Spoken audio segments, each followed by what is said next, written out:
Okay, so we have been talking about average rate of change, and average rate of change is essentially just us calculating a slope, right? Slope of a secant, whereas instantaneous rate of change, we talked about how that is slope of a tangent line. And basically we said average rate of change is indicated by delta y over delta x, which basically just means y2 minus y1 over x2 minus x1, right? The only difference here is that we're expressing this as f at x2 and f at x1, which essentially just takes the place of y2 and y1. Instantaneous rate of change is similar. We said we change the notation to dy and dx instead. And basically what we learned last week is we did that whole chart with the slopes of the secants, and we learned about the word limit. What did we talk about with limit? What did it mean when we did this chart here? What did we say?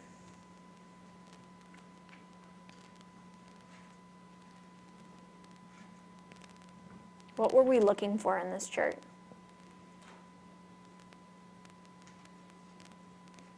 To decide on the instantaneous rate of change when x equals 2. How did we decide on 12? Bella?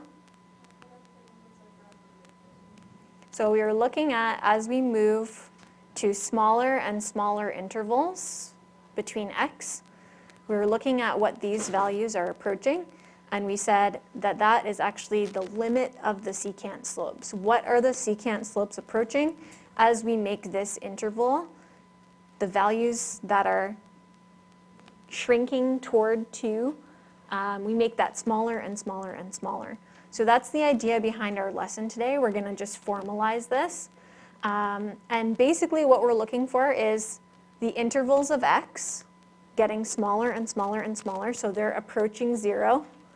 I want to find what the secant slopes are approaching. Okay? So that's basically what this means. We want to find the limit as the interval of the x's shrinks, and then we'll use our delta y over delta x, which is this. So y2 minus y1 over x2 minus x1. Okay, so just wanted to explain that a little bit to you guys. And I'm going to show you a little bit of the development of this thing called the Newton Quotient. And to do that, we're going to just use a picture here. So let's just say we have some function along here.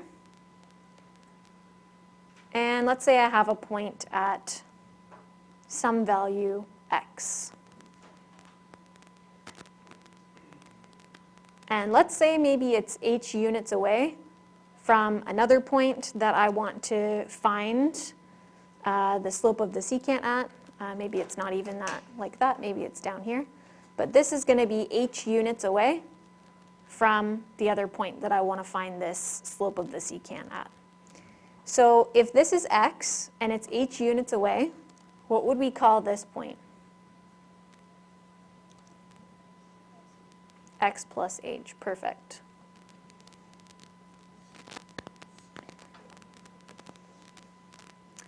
So this one is going to have a point at x plus h, and if this function is f at x, this will be f at x plus h as the y coordinate, right? The function evaluated at that.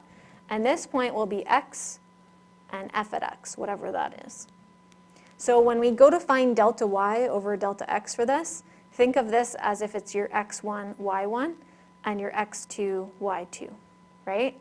So if I go to find delta y over delta x, I do y2 minus y1 over x2 minus x1. And x minus x just leaves us with h on the bottom there.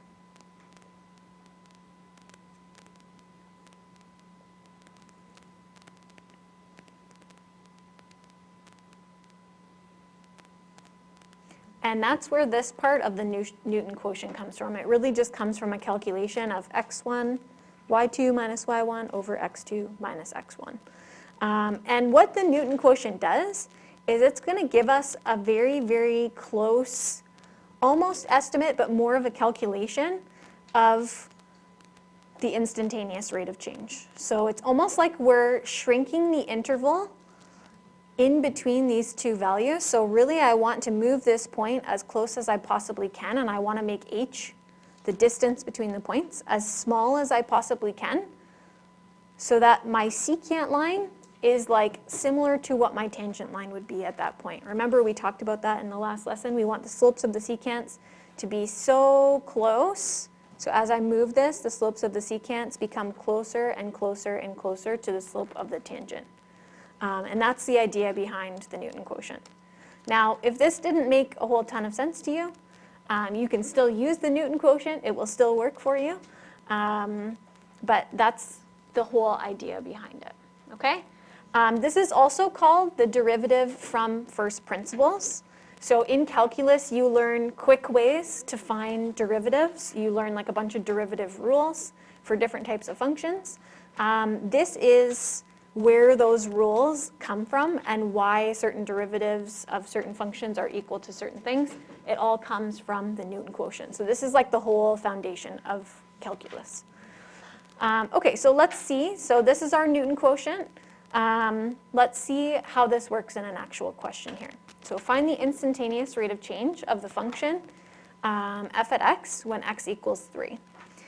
So I want to find the slope of the tangent, right? That's what instantaneous rate of change means, slope of the tangent at the function f at x. And we're going to use the derivative from first principles, or the Newton quotient, to find an equation that will give us any tangent line slope along this function that we want. That's the nice thing about the Newton quotient as well, is if I wanted to find the instantaneous rate of change at x equals 3, 5, 7, and 9, once I do the Newton quotient, I can quickly plug them in, and I'll find the slope of the tangent at all of those x values, instead of trying to estimate using the small intervals every time. Okay, so in the Newton quotient, let's just copy this down here so we have it. So the limit as the distance between the points approaches 0, and it's kind of like y2 minus y1 over x2 minus x1, except the x's cancel there. So here's what I need. I have f at x. That will go into this slot right here. Okay, f at x plus h. I'm going to need to calculate that using my function here. So here's a question for you guys. If I wanted to know f at 5, don't write this, but if I wanted to know f at 5, what does that tell me to do on this side of my function? Pero? Okay. So then if I want to find f at x plus h, what do I do?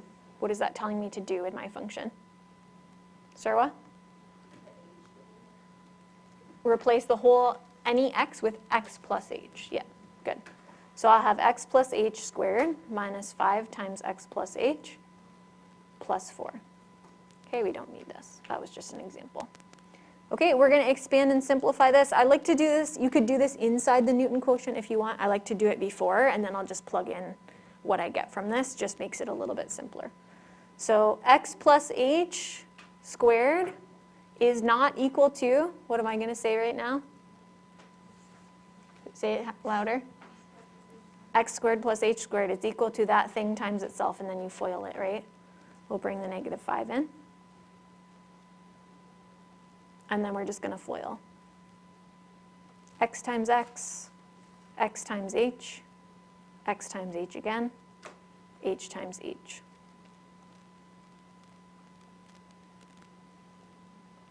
And then just simplify. So we have x plus h plus x plus h, or sorry, xh plus xh. And I think that's everything that we can simplify there. So now that we have this, we're just going to sub it in to this part of our Newton quotient. Okay, perfect. Here, Serena. Take that. Thank you. All right, so here's our limit. I'm going to write dy over dx. We're finding instantaneous rate of change by finding what the slopes of the secants approach, so the limit as h approaches 0, as we shrink the interval in between the points, of f at x plus h minus f at x over h. And then I'm going to sub in what I got for f at x plus h, which is x squared plus 2xh plus h squared minus 5x minus 5h plus 4. And then I'm going to sub in, for this part right here, the function of f at x. Right? So I'm just replacing those with their functions there. So remember, when I replace this, I'm going to put it in brackets because that negative will apply to every term in the second part there.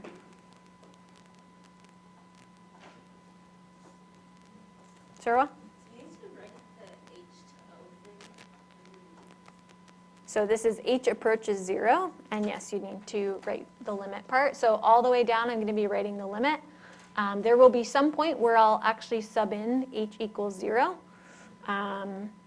That's usually what we do to evaluate limits. Eventually, we'll sub in h equals 0, and then I'll drop the limit notation. But write it all the way down because it's showing that we're finding the limit of what the secant slopes are approaching. That's the idea. Think about that chart that we did at the end of the last lesson. Keaton? Is there x equals 3? We'll get to that. Yep. Okay, so in here,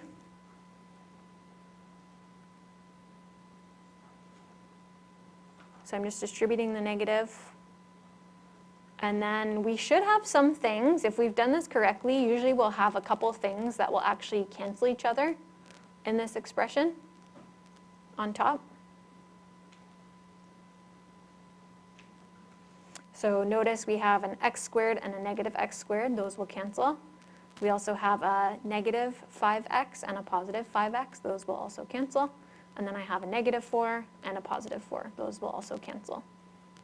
So what are we left with here? We're left with a 2xh plus h squared minus 5h. That's it. Okay, so at some point when you're evaluating limits, you will try actually subbing in what this value approaches. So we have h's all along here. And if I'm trying to evaluate the limit, I'll try to plug in 0, or the value that's being approached, which in the Newton quotient, it's always 0. But what happens when I plug in 0 for all of these h's here? What do I end up getting? 0 over? Okay, that's what we call indeterminate form when we calculate limits, and that's no good. So I'm going to write a little note. If we try to sub in h equals 0 at this point, we get 0 over 0, which is called indeterminate form. Essentially, it means I need to do more in order to evaluate this limit. So what I'm going to do is I'm noticing that every term on top has an h. And if I common factor an h from every term on the top, I can actually cancel it out with the h on the bottom, which is really nice because then I won't need that, I won't have that indeterminate form anymore. So common factor. Okay, this is usually kind of the process that you'll go through to do most of these types of questions. And then you can do a nice canceling of the h's here.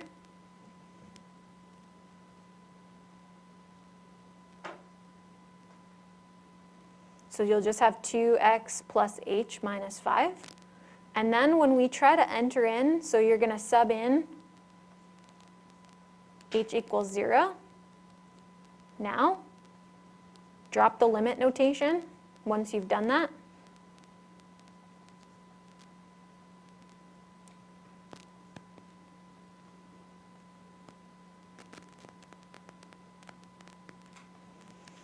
And I'm going to get 2x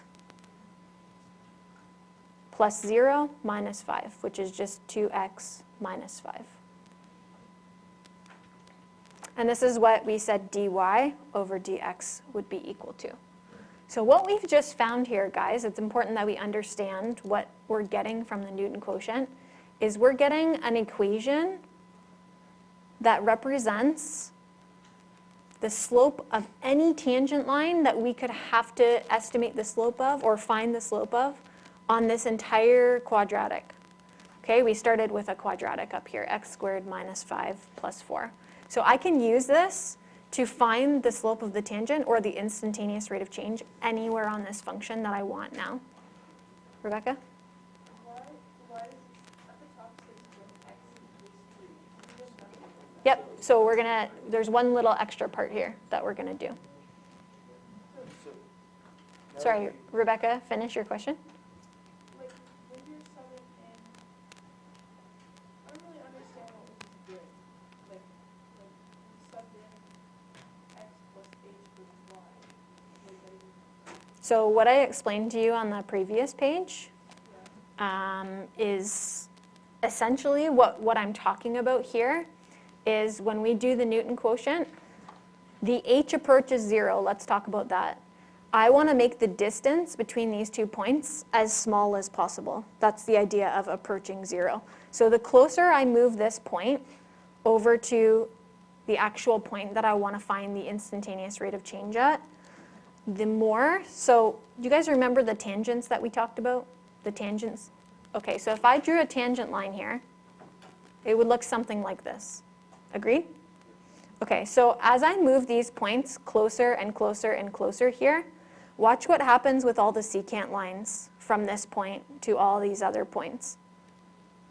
These secant lines, or the slopes of these secant lines, are converging closer and closer and closer to what the slope of the actual tangent line is. I'm not drawing them super well. But do you see how these secant lines are getting closer and closer and closer to the slope of that green tangent line that I drew? So if I move the point really, really close, let's say I move it like here. Here's my secant. Let me do this in a different color. Here's my secant line right here. It's almost exactly the same as my green line that I drew here. So that's the idea. If I make the space between my two x coordinates so small, the slope of that tiny little secant line in there will be almost the same as the slope of the tangent. Okay, so h approaches 0, and that's why we call it a limit, because it's a value that's being approached. Okay, this part right here is just y2 minus y1 over x2 minus x1 when the distance between the 2 points is h. So I'm going to erase this, and I'll do the setup for you guys one more time so you understand where this is coming from.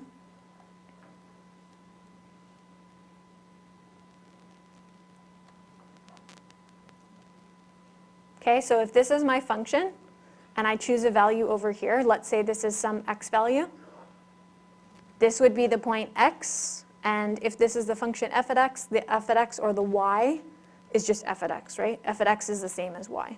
Agreed? F at x is just function notation, which represents y.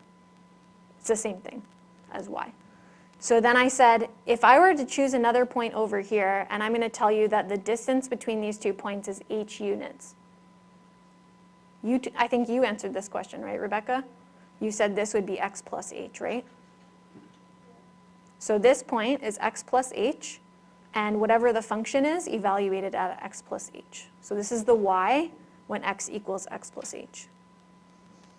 And then we basically just did y2 minus y1 over x2 minus x1, where this was x2, y2, and x1, y1 at this point.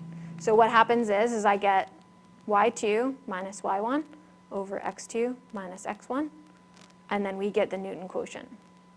That's what allows us to estimate or find a perfect thing that will allow us to actually find a value for the slope of the tangent. Does that make a little bit more sense why we need the x plus h and all that kind of stuff? Yeah, but then on the question, when you sub whatever for x, why didn't you use x plus h? So I have to find f at x plus h so that I can plug it into my Newton quotient. So if it says f at x plus h, Just like if I want to evaluate f at 5, I plug in 5 for these x's. If I want to evaluate f at x plus h, I plug in x plus h for these x's. Does that answer your question, or are you asking me a different question that I'm not answering?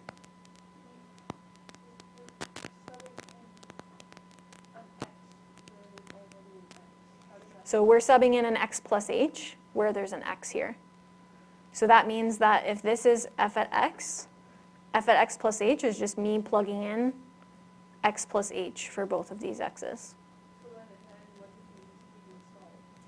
We solved for what f at x plus h is so that we can sub it into the Newton quotient. This is just part of this calculation right here. You can do it inside the Newton quotient if you want, but you have to figure out what f at x plus h is because it allows you to, again, this is the whole formula, right, all together that I just explained where it comes from and why we're doing it. We're trying to find those slopes of the secants and what they're approaching. So we need f at x plus h for this calculation.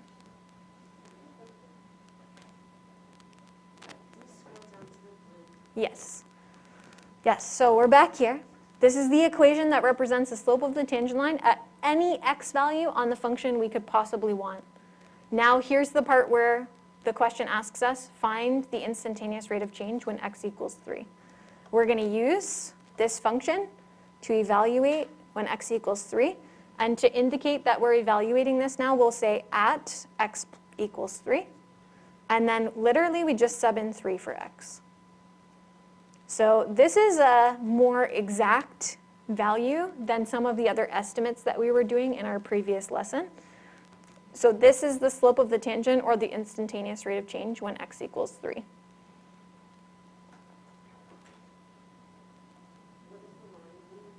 So at x equals 3.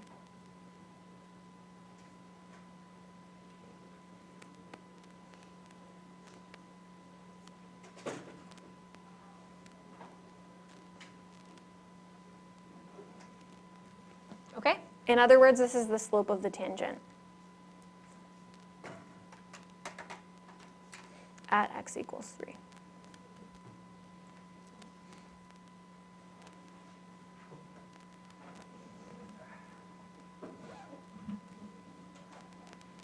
Okay, you guys will have to do some practice with this yourselves, obviously. We'll do one more example today, just so you guys can kind of start to get the hang of it. But this is, again, the foundation for calculus. We use this to develop some proofs in calculus as well. So it's good to understand this. If you can't understand it, it's good to at least know how to use the Newton quotient so that you can utilize that if you're going to take calculus and vectors. Yes. Okay, so find a formula for instantaneous rate of change for the function. The Newton quotient gives us out the formula for instantaneous rate of change anywhere on the function. So we actually call this, it looks like f with a little, I'm thinking comma, apostrophe, thank you. It looks like f with a little apostrophe, and basically that just means the derivative of f at x, which means instantaneous rate of change, the equation for instantaneous rate of change. Okay, so we're going to plug this into the Newton quotient in a second, but before we do that, I want f at x plus h. So can somebody tell me for this equation, how do I figure out the formula for f at x plus h? What do we do?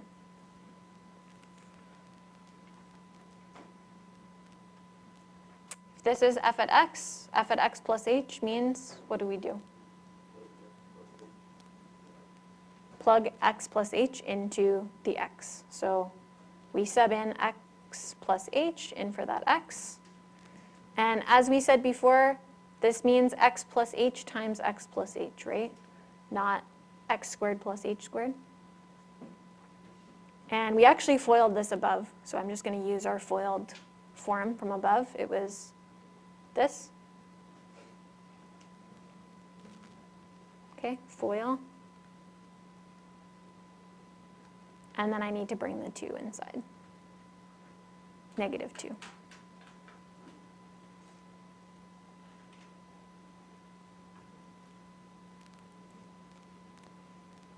So once you have that and it's all nice and simplified, you're going to plug into the Newton quotient. So the limit as x approaches 0. So we're just trying to make the space in between x and x plus h as small as possible. And then we have f at x plus h minus f at x over h. Okay, I'll give you this formula so you don't have to memorize it or anything like that. Okay, so 7. So literally just taking what we found above, this guy right here, and subbing it in here.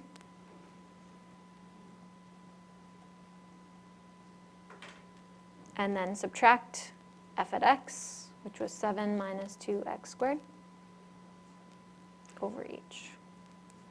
Okay, so taking the formula that was given to me in the question and subbing it in here. Negative goes in to the brackets. This is always going to happen. So this is, once you sort of get the hang of how to do these questions, you'll kind of see that it's kind of like a similar process every time you do it, for more basic functions at least. And then you'll see that some things will cancel out in this line. So just like the last one that we did. So see how we have a 7 and a negative 7, and then we have a negative 2x squared and a positive 2x squared. Those will all cancel.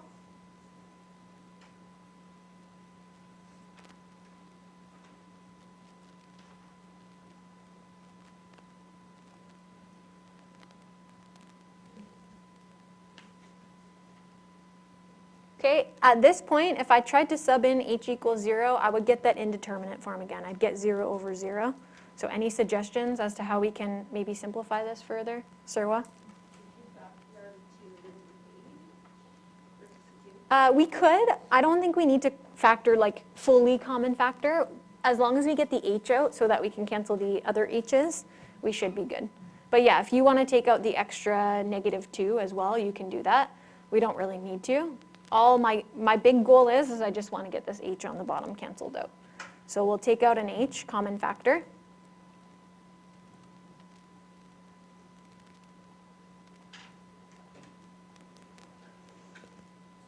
Yeah, Rebecca? Why is that 4?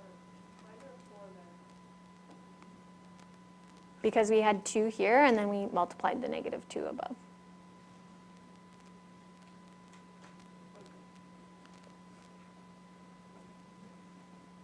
Okay, and then it should be good now if we take this and sub in 0. So once we sub in, you can stop writing the limit notation here. So drop the limit notation, and you'll basically just have negative 4x left. So this is actually what we would call the derivative of f at x. It represents instantaneous rate of change, so it's also denoted by dy over dx, and that's the equation of the tangent line, or the slope of the tangent line, I should say, anywhere on the function. Okay, and we can easily use this to now evaluate. This will literally take 2 seconds. I know it's 11:30. Bear with me. We can easily now use this to evaluate f prime at x. So we call this f prime, or the derivative of f, at 1, by just subbing it into the formula here. Okay, so this will give us negative 4, and we can evaluate the derivative of f at x, so we call this f prime, by just subbing it in, and then we get negative 4 and positive 12. These are the slopes of the tangent lines at these individual x coordinates. Okay? All right, guys, I will post some homework on Edsby for you.